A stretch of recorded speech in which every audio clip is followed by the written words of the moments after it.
Hi everyone, welcome to forex trading. Last వీడియోలో మనం క్లియర్గా ఫారెక్స్ ట్రేడింగ్ రిలేటెడ్గా మార్కెట్లో ఇప్పుడు చూస్తున్న ఫ్లోటెడ్ కరెన్సీ ఎక్స్చేంజ్ రేట్స్కి బిఫోర్ మార్కెట్లో ఉన్న కరెన్సీ ఎక్స్చేంజ్ సిస్టమ్ అనేది ఎలా ఉండేది, ఇంటర్నేషనల్ మనీ పేమెంట్స్ అనేటివి ఇదివరకు ఎలా పే చేశారు అనే విషయాల్ని మనం క్లియర్గా లాస్ట్ వీడియోలో డిస్కషన్ చేశాము. అది క్లియర్గా బ్రిటన్ వుడ్ పేమెంట్ సిస్టమ్ క్లియర్గా 1944 నుంచి 1971 మధ్యలో యుఎస్ డాలర్ని గోల్డ్కి లింక్ చేసి, అంటే గోల్డ్ని యుఎస్ డాలర్కి సమానంగా ట్రీట్ చేసి మార్కెట్లో 44 కంట్రీస్ యుఎస్ డాలర్ని బేస్ కరెన్సీగా మార్చుకొని యుఎస్ డాలర్ని రిజర్వ్ కరెన్సీగా ట్రీట్ చేసి మార్కెట్లో పేమెంట్స్ని కండక్ట్ చేసేవారు. దాన్ని 1971లో Nixon shock US president Nixon 1971లో మార్కెట్లో క్రియేట్ అవుతున్న inflation, unemployment, economic growth, other economic ఫ్యాక్టర్స్ని బేస్ చేసుకొని యుఎస్ డాలర్ని గోల్డ్ వాల్యూతోని సమానంగా ట్రీట్ చేయడం అనేది సరికాదు. ఇది ఇంటర్నేషనల్ పేమెంట్ సిస్టమ్తో పాటు క్లియర్గా ఎకనామిక్ గ్రోత్ని కూడా, కరెన్సీస్ డెవలప్మెంట్ని రిప్రజెంట్ చేసుకోవడానికి హెల్ప్ఫుల్గా ఉండదు అని ఈ పేమెంట్ సిస్టమ్ని తీసేశారు. ఈ నెక్సన్ స్టాక్ సిస్టమ్ అనేది ఇంట్రడ్యూస్ అయిన తర్వాత క్లియర్గా మార్కెట్లో కరెన్సీస్ అనేటివి ఫ్లోటింగ్ ఎక్స్చేంజ్ రేట్స్తోని మార్కెట్లో ట్రేడ్ అవ్వడం జరుగుతుంది. ఫ్లోటింగ్ ఎక్స్చేంజ్ రేట్స్ అంటే క్లియర్గా కరెన్సీస్ అనేటివి వాటి యొక్క economic factors and geopolitical factors all బేసెస్లో వాటి యొక్క వాల్యూస్ని ఇంక్రీజ్ చేసుకుంటూ డిక్రీజ్ చేసుకుంటూ మార్కెట్లో ఫ్లోటింగ్ ఎక్స్చేంజ్ రేట్స్ని రిప్రజెంట్ చేస్తున్నాయి. క్లియర్గా చూసుకోవచ్చు. ఈ సిస్టమ్ వచ్చిన తర్వాత మార్కెట్లో వచ్చిన అడ్వాంటేజ్ ఏంటిదంటే, ఇప్పుడు మనం రియల్ టైంలో 41 కంట్రీస్కి డైరెక్ట్ ఐఎన్ఆర్తోని పేమెంట్ సిస్టమ్ని కలిగి ఉన్నాం. ఒకవేళ మనం బ్రిటన్ వుడ్ పేమెంట్ సిస్టమ్ని కలిగి ఉంటే ఇప్పుడు మనం క్లియర్గా మన కరెన్సీని యుఎస్ డాలర్లోకి మార్చుకొని యుఎస్ డాలర్స్కి మార్చుకున్న కరెన్సీని మనం మన పేమెంట్స్కి ఉపయోగించాల్సి వచ్చేది. సో ఇక్కడ మనీ కన్వర్టింగ్ అనేది మిడిల్ కరెన్సీతోని ఎప్పటికీ జరుగుతూ ఉండడం అనేది జరుగుతుంది. అది రిజర్వ్ కరెన్సీ సిస్టమ్ అనేది. దాని ద్వారా మనకి యుఎస్ డాలర్స్ యొక్క నీడ్ అనేది పెరుగుతుంది. టైం టు టైం మనం యుఎస్ డాలర్కి డిమాండ్ ఇవ్వాల్సి వస్తుంది. ఒక పర్టికులర్ కరెన్సీకి ఎప్పుడు మనం ఇంపార్టెన్స్ ఇవ్వాల్సి వస్తుంది.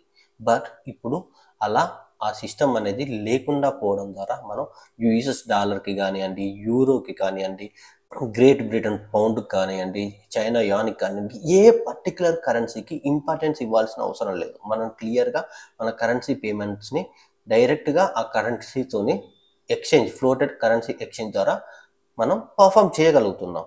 అది ఆ సిస్టమ్ అనేది క్లియర్గా మనకి మార్కెట్లో ఫ్లోటింగ్ కరెన్సీ ఎక్స్చేంజెస్ అనేటివి మనకి వీటిని ఫెసిలిటేట్ చేస్తున్నాయి.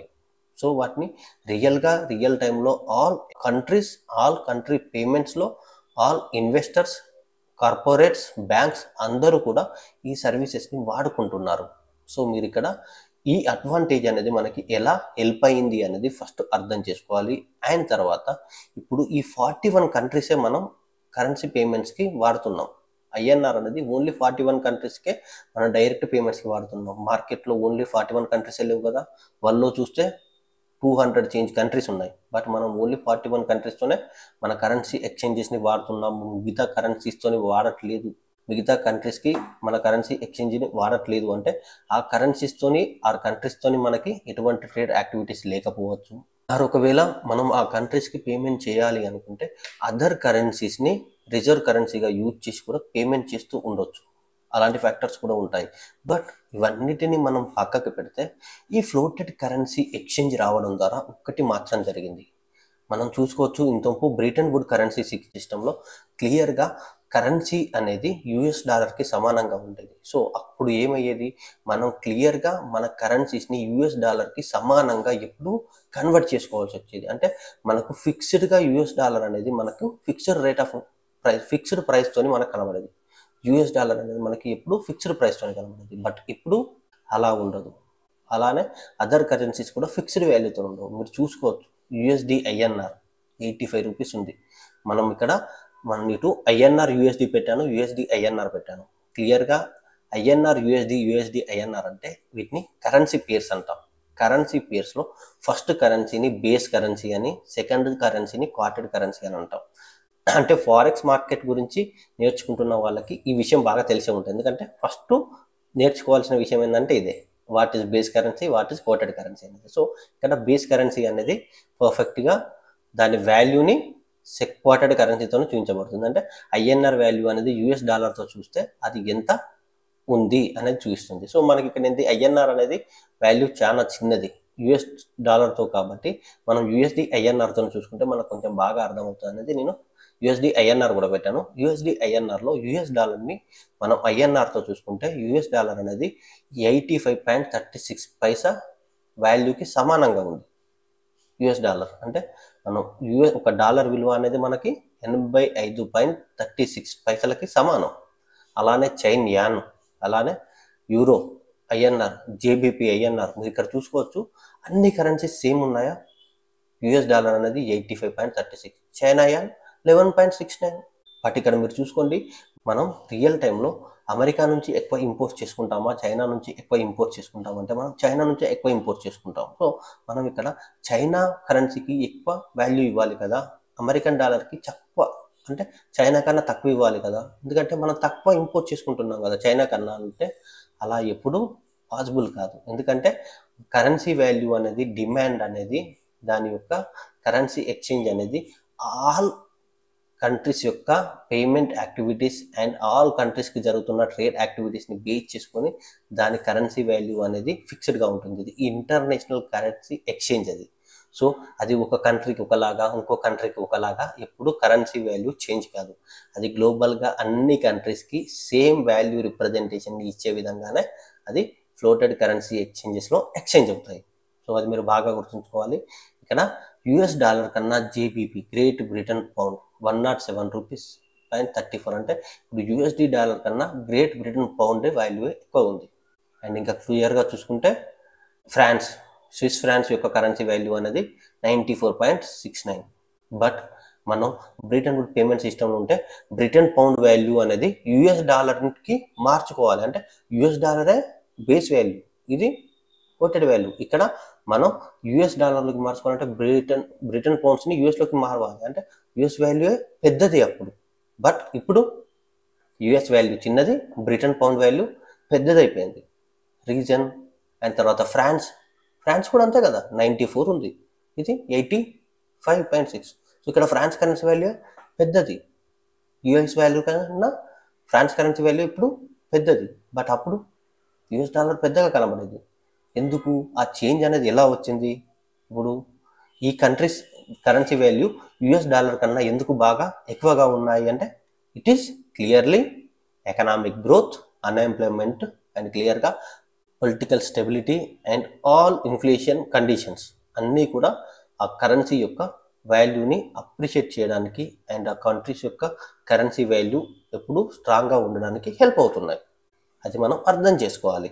అండ్ రియల్ టైంలో వస్తే మనం ఇంకా డిస్కషన్ చేయాల్సి వస్తే ఇండియన్ కరెన్సీ కన్నా కూడా వరస్ట్ కరెన్సీస్ ఉన్నాయి. సో మీరు చూసుకోవచ్చు JPY, Japan yen Indian currency కన్నా తక్కువ కరెన్సీ క్లియర్గా చూసుకోవచ్చు.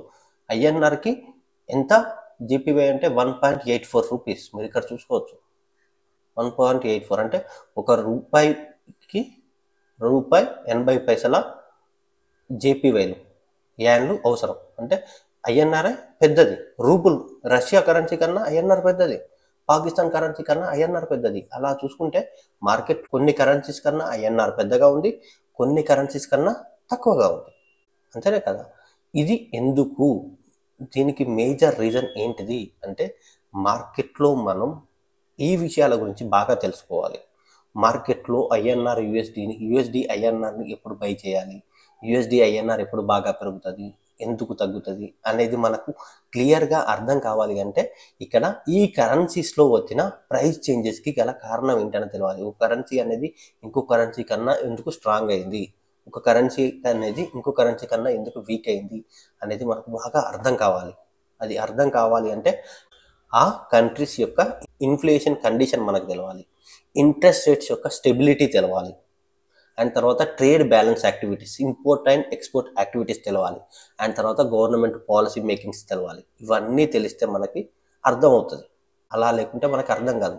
రీసెంట్గా నాకు ఫ్రెండ్ అడిగాడు, ఒక న్యూస్ ఆర్టికల్ని చూపిస్తూ ఆర్బీఐ అనేది ఎందుకు ఫారెక్స్ రిజర్వ్స్ని, డాలర్స్ని ఇంక్రీజ్ చేసుకుంటుంది, ఫారెక్స్ రిజర్వ్స్ని ఎందుకు ఇంక్రీజ్ చేస్తుంది, గోల్డ్ రిజర్వ్స్ని ఎందుకు తగ్గిస్తుంది, దానికి కారణం ఏంటి అని నన్ను అడిగాడు. అప్పుడు నేను క్లియర్గా లాస్ట్ వీడియోలో మాట్లాడిన ఫ్యాక్టర్ని చెప్పాను. మార్కెట్ ఫోర్సెస్ ఎట్ ప్లే అంటే మార్కెట్లో ట్రేడర్స్ అనేవాళ్ళు, పార్టిసిపెంట్స్ అనేవాళ్ళు ఎక్కువగా యూఎస్ డాలర్ని ట్రేడ్ చేయడానికి ట్రై చేస్తే అక్కడ ఏమవుతుంది, షార్టేజ్ ఆఫ్ యుఎస్ డాలర్ అనేది మార్కెట్లో డాలర్ యొక్క విలువని పెంచడానికి బాగా కారణమవుతుంది. అలాంటి ఫ్యాక్టర్స్ని రెడ్యూస్ చేయడానికి ఆర్బీఐ అనేది క్లియర్గా తన ఫారెక్స్ రిజర్వ్స్ని ఇంక్రీజ్ చేసుకుని, అంటే యుఎస్ డాలర్స్ని ఇంక్రీజ్ చేసి మార్కెట్లో ఇలాంటి ఫ్లక్చువేషన్స్ అనేటివి, హై డిమాండ్ అనేది యుఎస్ డాలర్కి కలగకుండా ఉండడానికి ఈ యాక్టివిటీస్ని పర్ఫామ్ చేస్తుంది. ఇక్కడ గోల్డ్ రిజర్వ్స్నే కాదు, ఐఎంఎఫ్ ఇంటర్నేషనల్ మానిటరీ ఫండ్ నుంచి కూడా ఫండ్స్ని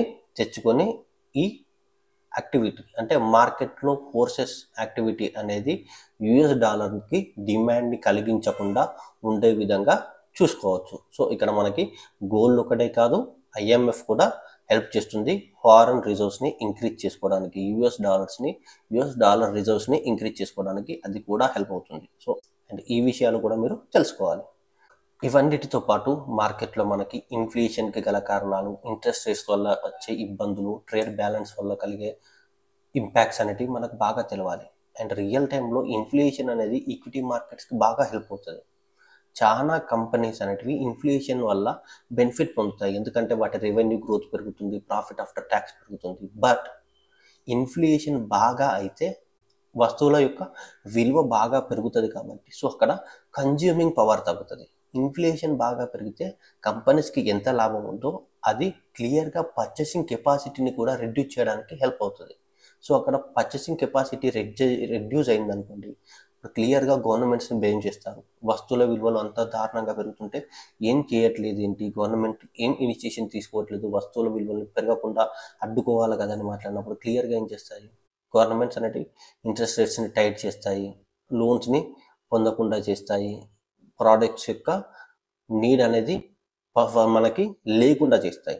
సో ఈ ఫ్యాక్టర్స్ అన్నీ మార్కెట్లో ఇంపాక్ట్ చేయడం ద్వారా క్లియర్గా ఇన్ఫ్లేషన్ రెడ్యూస్ అవుతుంది. అప్పుడు క్లియర్గా మళ్ళీ మార్కెట్లో ఇన్ఫ్లేషన్ అనేది స్టేబుల్గా వస్తుంది, కరెన్సీ వాల్యూ కూడా స్టేబుల్గా వస్తుంది. ఇది మనకి అర్థం కావాలంటే ఈక్విటీ మార్కెట్కి, కరెన్సీ అండ్ క్యాపిటల్ మార్కెట్కి మధ్యలో ఇన్ఫ్లేషన్ అనేది ఎలా యాక్టివ్ రోల్ని ప్లే చేస్తుంది అనేది మనకి అర్థం కావాలి. దీనికి సంబంధించిన వీడియోని నెక్స్ట్ వీడియోలో చేయబోతున్నాను. సో ఈ వీడియోని కూడా మీరు ఎలా ఎంకరేజ్ చేశారో ఆ వీడియోని కూడా అలానే ఎంకరేజ్ చేసి మీ సపోర్ట్ అందించాలని మనస్ఫూర్తిగా కోరుకుంటున్నాను. ఈ వీడియోస్ని మీరు చాలా మందికి రీచ్ అయ్యే విధంగా shares and subscriptions and comments and likes రూపంలో నాకు సపోర్ట్ని అందిస్తారని మనస్ఫూర్తిగా కోరుకుంటున్నాను. Thank you for the watching.